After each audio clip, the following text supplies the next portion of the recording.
लिभि जाइथिला सिंदूर भांगी जाइथिला धैर्य। स्वामींक मृत्यु सही पारिलानी स्त्री। झुरी झुरी लिभाई देला जीवन दीप। लेखिदेला अनाबिल प्रेमर अलिभा कहानी।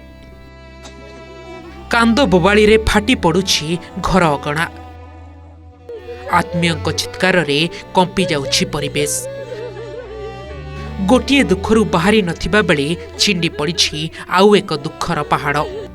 स्वामींक अंत्येष्टि क्रिया चलुथिबा बेले तांकु झुरी झुरी देहत्याग करिछि स्त्री।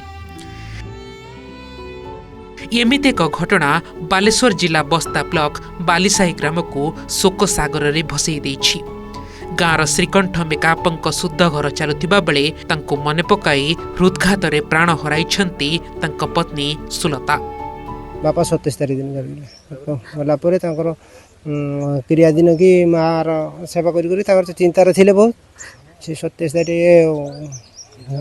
क्रिया दिन की 11 तारिख दिन हार्ट स्ट्रोक हो गला। बापा कथा बहुत मननी माँ कथा बापा बहुत सेवा कर माँ तो हठात चली गले। दीर्घ दिन धरी श्रीकंठ मेकाप पक्षाघात रे आक्रांत होई गत 27 तारिख रे मृत्युवरण करथिले। गत रविवार दिन तांकर अंत्येष्टि क्रिया थिला। सेथिपाई समस्त प्रकार आयोजन शेष होइथिला। रोषेई मध्य सरीथिला। बंधु बांधवकटू आरंभ करी साही पड़िशा समस्ते घर को आसीथिले। हेले हठात संध्या रे तांक स्त्री सुलता को छाती रे होइथिला जंत्रणा। तांको तुरंत बस्ता हस्पिटाल और परे बालेश्वर मुख्य चिकित्सालय निया जाइथिले मध्य चिकित्साधीन अवस्था रे तांको मृत्यु घटिथिला। 27 तारिख दिन भाईंकर देहांत है। तांकरी देहांत रे ये अति दुखित है। ठीक अंत्येष्टि क्रिया दिन ठीक भोजन हवा पूर्वर समस्त प्रस्तुत खाद्य पदार्थ प्रस्तुत हो सारा पर खाइबा हब से त्याग कले।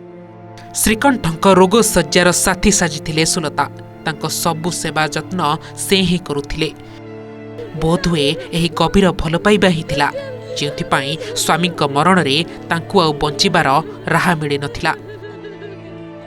आउ तांको पछे पछे ही चाली जाइथिले सुजाता। स्वामी स्त्रींकर एभली एक माने अनाबिल स्नेह स्वामींकर मृत्यु को से सह्य करि पारनांती। जोन पे हार्ट अटैक हो गला से प्राणवायु उड़ीगला। आज्ञा अत्यंत आम ग्रामवासी मो पंचायत समस्त को सरकार तरफ आम वार्ता देवा चाहूँ जेको साहाय्य सरकारी स्तर थाए तेणु साहाय्य कले पुओटे एका भांगी पड़ी। आज्ञा आज बिछण से शुई उठी पारना बहुत चिंतार से अच्छे। जलेश्वर अजित कुमार दास का रिपोर्ट, ओटीवी।